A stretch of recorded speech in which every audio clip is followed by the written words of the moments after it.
Olá pessoal, tudo bem com vocês? Bom dia, boa noite, boa tarde, bem-vindos, bem-vindas ao nosso canal.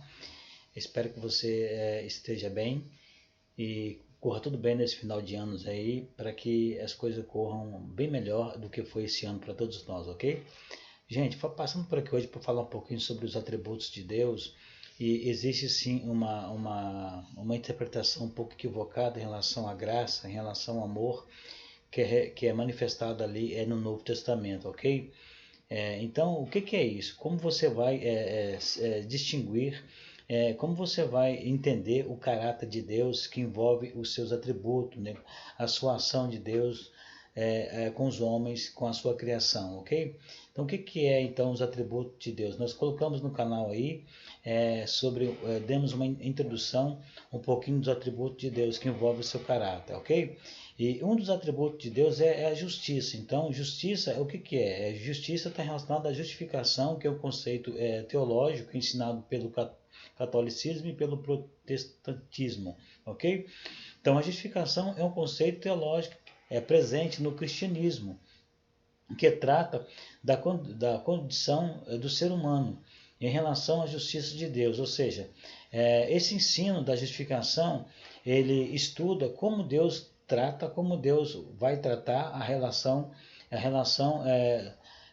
dos atos pecaminosos de todo o homem.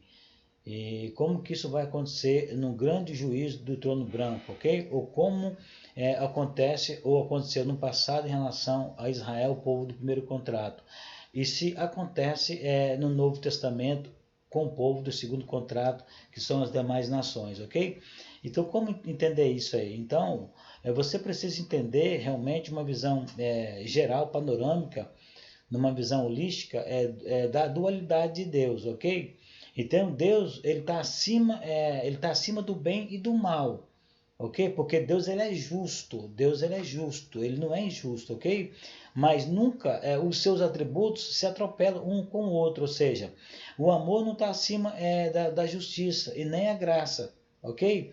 Mas e nem a justiça acima dos atributos de Deus, ou melhor dizendo, repetindo, eu penso que a justiça de Deus envolve tanto o seu juízo, como também a sua absolvição do condenado, ok? Ou da pessoa que está sendo crivada e essa coisa toda. Então, por que Deus criou o homem e colocou o homem essa consciência, esse direito de escolha do bem ou do mal? Porque é o próprio homem que vai fazer o seu juízo de condenação ou não. É pela sua prática, é pela sua ação. Quando nós conhecemos a questão do bem e do mal, conhecemos a dualidade de Deus, Deus é bom para quem é bom, é mal para quem é mal, é muito simples você entender a questão da justificação. Quando não se entende a dualidade de Deus, tanto a origem do bem como a origem do mal, você não vai entender. Então, todos esses ramos teológicos, seja protestante, seja católico, eles vão ter e tem essas divergências, inclusive entre Martinho Lutero e entre Calvino. Ok? Mas vamos lá então. Erros na interpretação dos atributos de Deus. Algumas pessoas, por não compreenderem adequadamente os atributos de Deus, eu diria a dualidade, acabam cometendo erros gravíssimos na interpretação das Escrituras e fazem descrições do caráter de Deus, que no mínimo afronta o seu ser perfeito. E você vê isso nas teologias. Na teologia, ninguém está de acordo com alguma coisa. Sempre há divergência na teologia, porque eles buscam interpretar, entendeu, textos isolados, entendeu, fora de contexto, ou não entende a dualidade de Deus. Quem foi o pai da teologia? Foi o próprio Agostinho. Agostinho, no começo, ele começou bem, ele entendia essa questão, a origem do bem e do mal, que vem do próprio ser, do próprio Deus. Mas depois o que ele fez? Ele se corrompeu pelo sistema do cristianismo e aí falou que o mal é a ausência do bem. E assim fundamentaram essa teologia em relação ao amor de Deus, ok? Em relação que o amor de Deus sobressai a justiça de Deus por meio da graça. Então, queridos, é um erro. Vamos lá. Por exemplo, algumas pessoas priorizam um dos atributos de Deus em detrimento de outro, ou seja, valorizam um e conseguem distinguindo o outro. Não, consegue entrar em... Não tem harmonia em relação ao caráter de Deus, então entra em choque. O caso mais clássico sobre esse erro ocorre na interpretação da relação entre a justiça e o amor de Deus, onde as pessoas enfatizam de tal maneira o atributo do amor, né, que é um dos atributos de Deus, que entendem que o atributo da justiça está sujeito ao próprio amor, como se Deus fosse mais amor do que justiça. Então, por que eles têm a interpretação? Os erros de interpretação da graça, né, da cruz, lá das teologias lá do calvinista, né, de Martinho Lutero, do protestantismo, assim que é, entendeu? Então é um erro muito grave.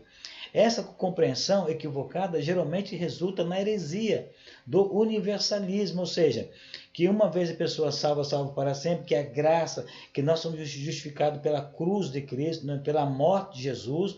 Então isso criou um ensino universal, que a graça, né, ela está acima da justiça de Deus. Numa noção muito equivocada da doutrina da salvação, né, onde Deus soberano parece não ter qualquer autonomia em relação à salvação do homem já no tempo da graça. A questão, pessoal, é que aqui há uma mistura.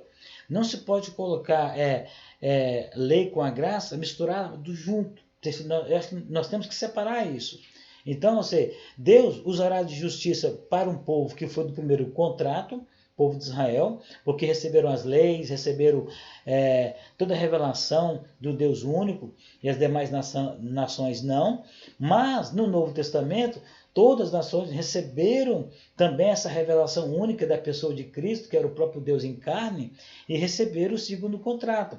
Mas lá tem as obras da fé.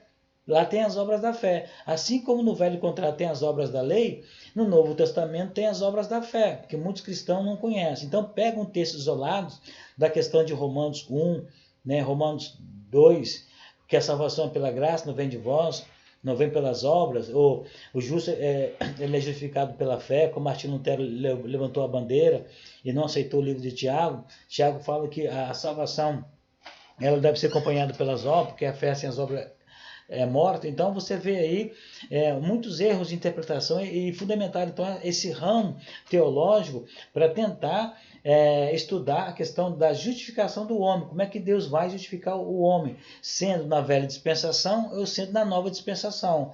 Ou sendo para esses dois povos diferentes.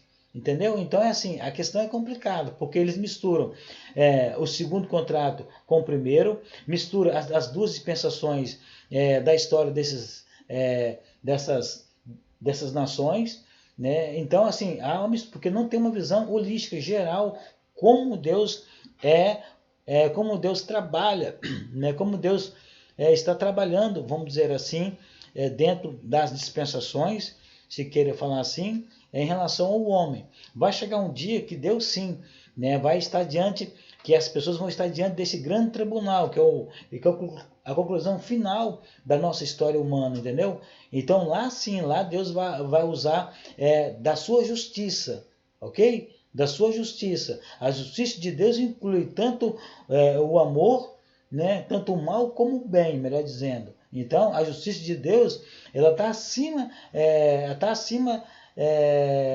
não é que está acima, a justiça de Deus ela é perfeita. Ela é perfeita. Então, dentro da justiça de Deus, está todos esses atributos de Deus, tanto o amor, né, e assim por diante. Então, nós temos que entender que a justiça de Deus ela acontece pelas dispensações, né, por tempo determinado em relação a cada coisa, o velho contrato e o novo contrato, né? O tempo da lei e o tempo da graça. E também vai contar exatamente, mas aí Deus colocou dentro de você a questão da consciência, o livre-arbítrio, né? E você será condenado ou não pelos seus atos, pelas suas obras. E Tiago está certo. Entendeu? Tiago está certo. E agora, no contexto de Paulo, você tem que entender o contexto de Paulo. O homem é justificado pela fé. Mas que fé? Paulo fala que a fé ela precisa de obras. A obras ela tem que ter a fé. Então, Paulo não entrou em contradição com Tiago. Ok? Então, o que vai depender da justiça de Deus sobre você ou não, na verdade, se você for olhar bem, é você mesmo. é os seus atos, entendeu? É a sua consciência, a sua voz, o seu livre-arbítrio, né? É o seu juízo em relação às suas ações aqui nessa terra, em relação com o próximo. Então, sobre isso, pessoal, veja bem, sobre a verdadeira doutrina bíblica é de que Deus é todo amor e toda justiça. Deus é tudo. O fato de Deus providenciar o plano de redenção, né, que é o segundo contrato, é a graça, não o faz ser mais amor do que a justiça, tanto no velho como no novo. Ele continua sendo o mesmo Deus. Continua tendo a mesma justiça, tanto para o povo do velho contrato, os judeus, e para as nações, a graça é a mesma coisa. Deus vai julgar cada um de acordo com a sua verdade relativa. Entendeu, pessoal? Ele é justo. Deus é justo. Cada um será julgado pela sua verdade relativa daquilo que crê, ok? Daquilo que foi fiel naquilo que crê.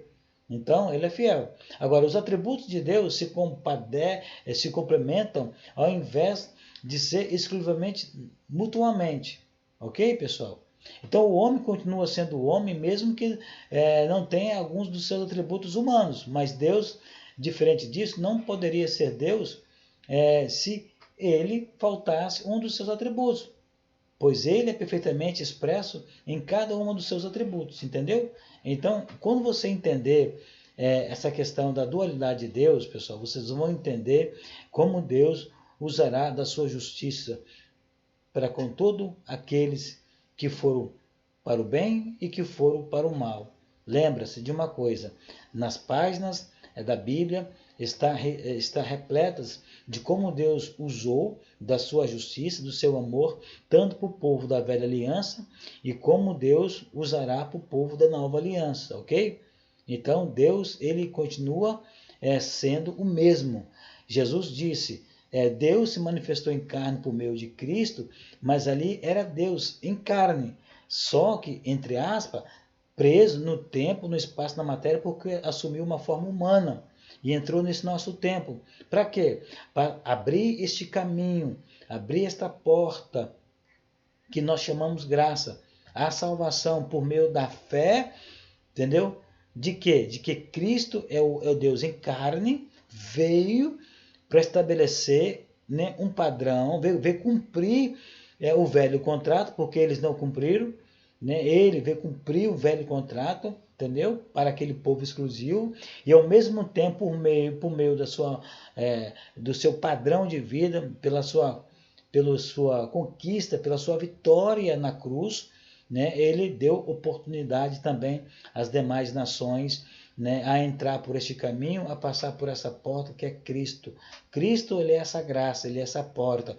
Mas a decisão é sua. A fé, ela vem acompanhado dos frutos, das obras. Isso aí, Tiago está certo. Tanto Tiago como Paulo está certo no contexto. Eles não entraram em contradição. Vê direitinho o contexto para vocês entenderem, tá bom?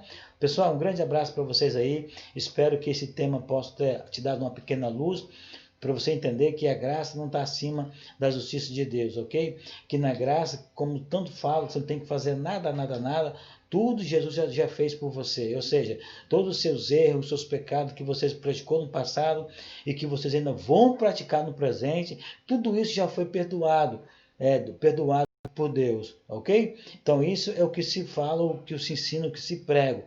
Mas eu pergunto, onde fica a sua responsabilidade, os seus atos? Ok? Isso é uma grande questão. Na verdade, o que Jesus fez, a sua graça, ela é definitiva na questão da salvação. Uma vez que você passar por esse crivo, né, que você é um vencedor, já está garantida, ou seja, é definitiva essa graça da salvação na sua vida. Você passou pela porta. Ok? A porta é Cristo, a porta é essa graça, porque Jesus, ele foi o primeiro, foi ele que abriu essa porta. Essa porta estava fechada para todos nós, né? Para todos nós, gentios, ok? Mas Jesus foi o único que passou pelo crivo, foi um vencedor, venceu Satanás, venceu o mundo e abriu esta porta. Esta porta agora está aberta para aqueles que receberam Jesus e andaram nas suas pegadas, andaram nos seus caminhos, em obediência às obras da fé, aí sim vão entrar por esta porta que é a salvação, ok? Um abraço, pessoal, e até o próximo vídeo.